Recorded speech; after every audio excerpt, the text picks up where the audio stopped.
Bonjour. Nous allons nous voir sur plusieurs séances afin de répondre à vos interrogations.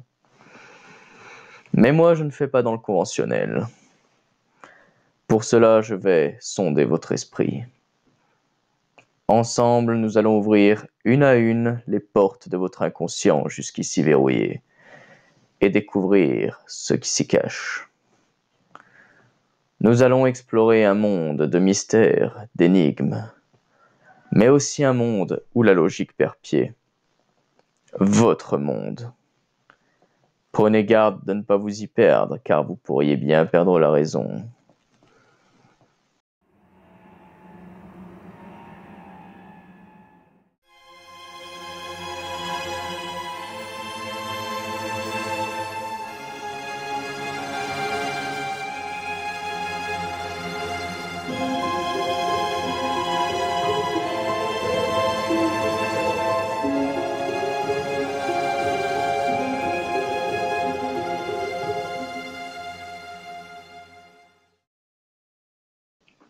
Vous êtes-vous jamais demandé si vous étiez bien réveillé?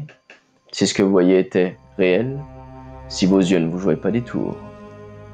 Vous êtes peut-être déjà pincé pour savoir si vous ne dormiez pas encore.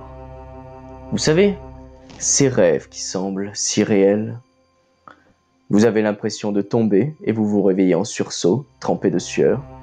C'est normal. Quelquefois, il vous arrive d'errer entre songe et réalité, et votre raison s'en trouve malmenée. Des cauchemars vous hantent au point d'avoir peur de dormir. Ils vous assaillent en journée, telles des visions hallucinatoires. Vous pourrez vous dire que c'est à cause du repas du soir qui est mal passé, ou que vous deviez avoir un peu de fièvre. Moi, je vous dis que c'est bien plus compliqué. Vous êtes prêts? Vous ne dormez toujours pas? Bien.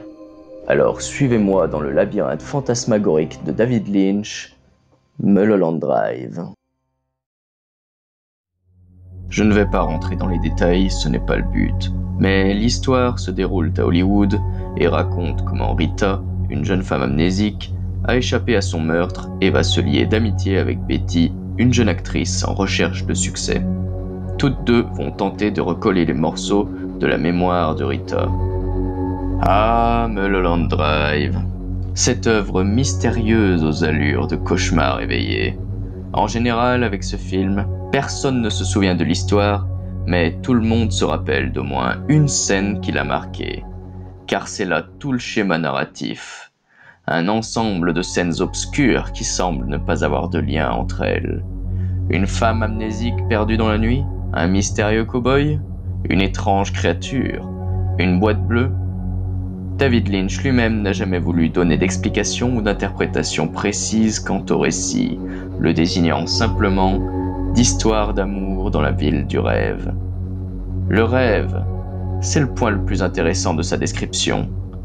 Le réalisateur laisse libre cours à toutes les interprétations possibles, mais nous allons nous pencher sur son aspect onirique. Action! Quand on regarde ce film, on ressent tout le long cette impression de flottement, de malaise, comme si rien de ce que nous observions n'avait de sens, mais si fascinant qu'on ne pouvait s'empêcher de détourner le regard. On pourrait se demander en fait si toute l'histoire n'était pas un rêve, ou un cauchemar, tout dépend de votre ressenti tout du long. D'abord, qu'est-ce qu'un rêve? Parce que tout le monde rêve sans forcément s'en rendre compte. Imaginons notre sommeil comme un train en marche, avec au moins 4 wagons représentant les différentes phases. L'endormissement, le sommeil lent léger, qui représente 50% de temps de sommeil total, le sommeil lent profond, qui représente 20 à 25%, et enfin le sommeil paradoxal, qui représente 20 à 25%, et qui est la période durant laquelle nous faisons des rêves. Et on peut en faire plusieurs durant une même nuit. En 1901, Sigmund Freud a défini le rêve comme étant l'accomplissement d'un souhait refoulé, vécu sous la forme d'une hallucination. Quelque chose qu'on désire tant qu'on en vient à le voir dans des visions nocturnes. Mais surtout, le rêve se construit avec nos souvenirs de la veille, avec ce qu'on a pu voir, entendre ou même toucher. Ce que Freud va nommer les restes diurnes. c'est la matière dont sont faits les rêves qui vient s'ajouter à l'impact émotionnel que ça a eu sur nous dans la journée. En psychologie, on appelle cette empreinte émotionnelle l'affect. Et l'intensité de l'affect sur les restes diurnes va impacter sur le contenu de nos rêves. Dans le film, il y a des pistes qui peuvent nous donner cette impression de songe constant. Comme je le disais tout à l'heure, des scènes en apparence sans rapport avec le reste de l'histoire vont faire écho à d'autres éléments plus loin. Par exemple, le vrai nom de Naomi Watts dans le film est Diane. Et dans son rêve, le nom Betty renvoie directement à une serveuse du Winkies qu'elle a pu apercevoir quand elle passe le contrat avec le tueur à gages. Ou le personnage de Rita elle-même, qui renvoie directement en la personne de Camilla. Ou encore cette mystérieuse clé bleue donnée par le tueur à gages comme preuve de la mort de Camilla, qui sera le symbole même de sa mort dans son rêve. On se rend compte surtout dans la deuxième partie du film que divers éléments du vécu de Diane vont être utilisés pour tisser la toile de ses rêves. C'est la fille. Tout ce qu'elle observera, même des éléments sans importance, comme l'homme du Winkies racontant son cauchemar, ressurgiront plus loin dans l'histoire. Plus tard, d'autres chercheurs vont apporter leur contribution sur les travaux du rêve, comme Lacan ou Safouan. Ils vont éclaircir le travail de Freud et ajouter l'importance du désir. En effet, ils vont poser que le rêve répond à une insatisfaction, une frustration dans le réel en matérialisant l'objet de désir, surtout chez l'enfant. Mais ensuite vient le désir de l'autre. Dans son livre « L'équation des rêves », la psychiatre-psychanalyste Gisèle Chamboudès explique que les rêves diurnes pouvaient receler l'évocation ou le surgissement, éventuellement source d'angoisse du désir de l'autre. Il se manifeste notamment au-delà de la demande, d'un don ou d'un refus, d'une interdiction, d'une privation. C'est-à-dire que, face à l'impossibilité de posséder l'autre dans le réel, nous allons en matérialiser sa réussite, son obtention, dans notre inconscient. Ici, l'objet du désir se trouve être Camilla, la séduisante actrice qui connaît gloire, reconnaissance et amour. Tout ce que Diane convoite. Durant le banquet final, on remarque comme Diane envie avec rage et jalousie la vie de Camilla quand celle-ci embrasse le réalisateur ou l'autre femme. On voit que son désir la ronge de l'intérieur. Alors, elle en vient à la fantasmer et même réécrire leur histoire dans ses rêves. Elle va la renommer et inverser les rôles. Ce sera elle qui connaîtra la gloire, la réussite et même un moment d'amour et d'érotisme quand elle couchera avec elle. Elle la possédera tout entière. Elle va garder l'image qu'elle avait d'elle dans le réel, y compris l'affect érotique qu'elle ressentait. Chaque fois qu'elle va la projeter nue dans ses rêves.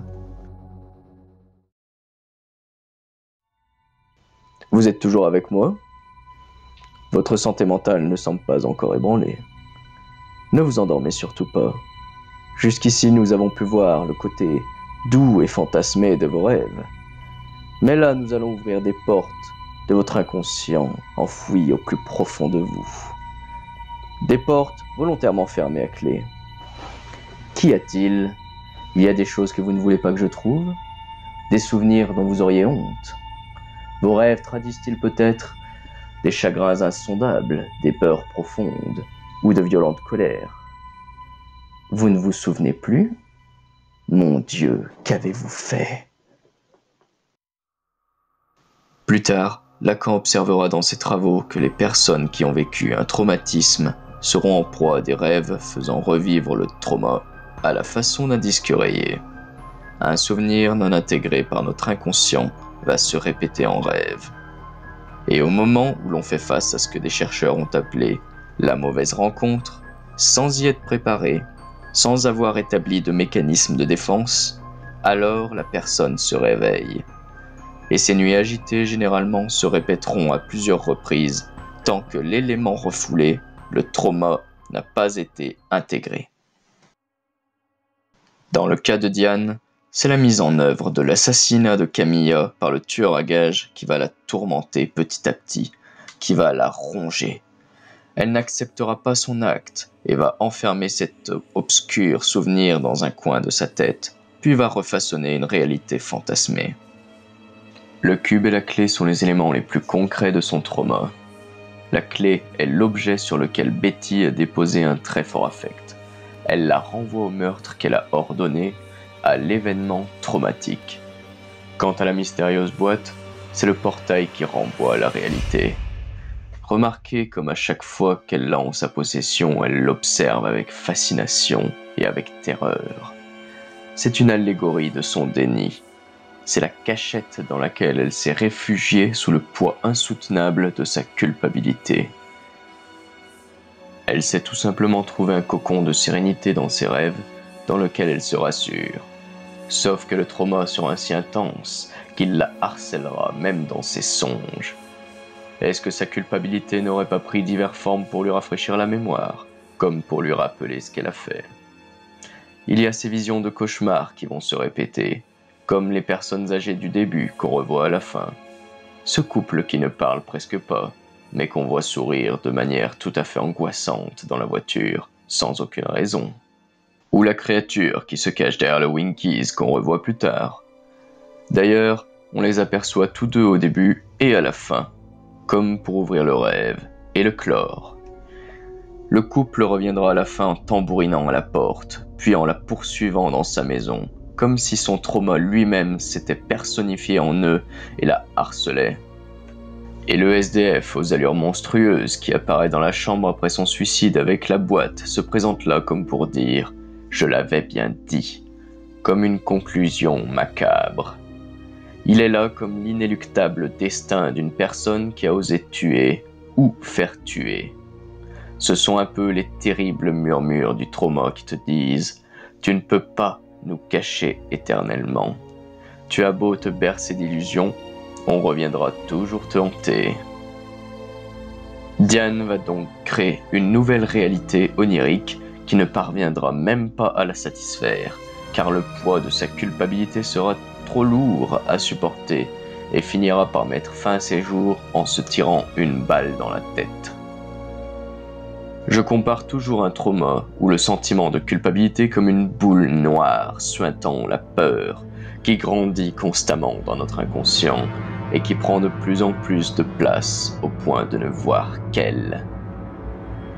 Le spectateur est donc malmené entre des scènes qui semblent n'avoir aucun lien entre elles, quelquefois mêlant et s'entremêlant au point de ne plus savoir où l'on en est. La structure narrative semble composée de scènes du réel dans lesquelles on suit la vie de Diane entrecoupée de scènes sans lien apparent avec le reste. Quelquefois des scènes qui paraissent surréalistes. Tout comme Diane qui sombre peu à peu dans la folie, cachant ses cadavres dans une boîte énigmatique et en se perdant dans ses rêves. Sur la fin, on assiste tant bien que mal à sa décrépitude psychique, et on s'attend presque à son inéluctable fin, même si on est mis en garde dès le début de l'essence chimérique du film. Dès les premières images, on a l'impression d'être en proie à des chimères colorées, avec cette scène d'ouverture avec des danseurs, des couleurs vives, une musique entraînante, cette manière sporadique de filmer, et ces flashs de Diane avec le couple de personnes âgées qui apparaissent de manière floue comme des apparitions hallucinatoires. D'ailleurs, la scène qui suit pourrait expliquer toute la trame du scénario, car on voit la caméra filmer un lit au drap rouge suivi d'un léger soupir, comme quelqu'un qui serait en train de s'endormir. C'est là une des premières pistes qui pourrait nous indiquer la direction illusoire du film. Ensuite, il y a ce jeune homme dans le Winkies qui raconte un cauchemar récurrent et au moment où il veut s'assurer de la véracité, il est en proie à un véritable choc émotionnel. C'est l'effet produit chez le spectateur généralement. Ce personnage aux allures de monstre qui sort de nulle part, ce sursaut de la caméra, ces notes si soudaines, et enfin le son en sourdine qui donne cette impression de malaise. Cette scène sonne comme un rappel que ce que l'on voit n'a peut-être pas vraiment de sens, que ce n'est qu'un rêve parmi d'autres. Tout comme le Club Silencio, qui prendra tout son sens à la fin. Le passage dans ce théâtre nocturne est un vrai tournant dans la compréhension du film, mais aussi dans la prise de conscience de Diane quant à ce qu'elle voit. Déjà, dès l'ouverture, un homme de scène prend la parole et met en garde les spectateurs que tout ce qu'ils voient n'est qu'illusion. Encore une fois, serait-ce une mise en garde dans l'inconscient de Diane? S'ensuit des éclairs bleus et de la fumée blanche qu'on retrouve à la fin quand elle fait une crise et se suicide. Ces petits détails posent un peu le décor, l'environnement surnaturel et illusoire des scènes. D'ailleurs, durant la chanson Lorando, Rita et Betty s'effondrent l'une contre l'autre, comme si elles avaient peur de se perdre, peur que tout ce qu'elles vivaient parte en fumée. À la manière d'un rêve qui se termine d'un coup sans prévenir. Et elle découvre à ce moment la boîte bleue, symbole concret de son inconscient, et finalement de l'évanescence de ce qu'elle vit et de ce qu'elle voit. Que tout ceci n'est qu'un rêve, que tout ce qu'elle voit n'est pas réel. Les interprétations sont multiples, mais l'une d'entre elles m'a beaucoup plu. Certaines personnes ont vu le film comme un ruban de Mobius, une bande en torsion qui ne présente ni début ni fin, comme si le tissu même du fil du temps se trouvait corrompu et créait des incohérences dans le contenu. Au début du film, Diane tombe nez à nez avec un cadavre dans une maison qui se trouve être le sien à la fin du film. Même si on se trouve dans ses rêves, il est normalement impossible qu'elle connaisse sa triste fin. En parlant de cadavre, le schéma narratif m'a beaucoup fait penser à l'exercice du cadavre exquis. Vous savez, c'est ce jeu à plusieurs qui consiste à commencer une phrase, une histoire ou un dessin, et chaque participant continue l'œuvre sans prendre en compte ce que l'autre a composé. À la fin, on obtient un résultat toujours des plus surprenants et généralement loufoques. Pour Mulholland Drive, je vois un peu le scénario de la même manière, mais issu d'un même scénariste. Des scènes sans rapport apparent mises bout à bout donnent au résultat l'impression de se trouver en face d'une étrange créature, et en ressort une sensation de malaise, comme si nous-mêmes étions en train d'halluciner ou de rêver. En général, la première fois qu'on voit ce film, on ne comprend rien, et on ressent une boule au ventre, comme si nous-mêmes avions vécu les visions de Diane. Après tout, qui nous dit que l'on n'a pas halluciné le film? Peut-être sommes-nous encore en train de dormir sur le canapé. À la limite entre rêve et réalité, notre conscience se fragilise et se morcelle, finissant par sombrer peu à peu dans la folie. Mulholland Drive nous rappellera toujours que le plus important est de savoir quand se réveiller. Ça y est, vous êtes revenu parmi nous? Je vous avais pourtant mis en garde de ne pas vous perdre. Avez-vous trouvé les réponses à vos questions? Votre esprit semble quelque peu secoué par notre petit voyage au pays des songes. Il y a certaines portes que vous n'êtes peut-être pas prêt à ouvrir. Laissons sa part d'ombre à votre inconscient, car nous y retournerons bientôt. Pour l'heure, nous nous reverrons à la prochaine séance. En attendant, bonne nuit. Et surtout, n'oubliez pas que tout ceci n'est qu'illusion.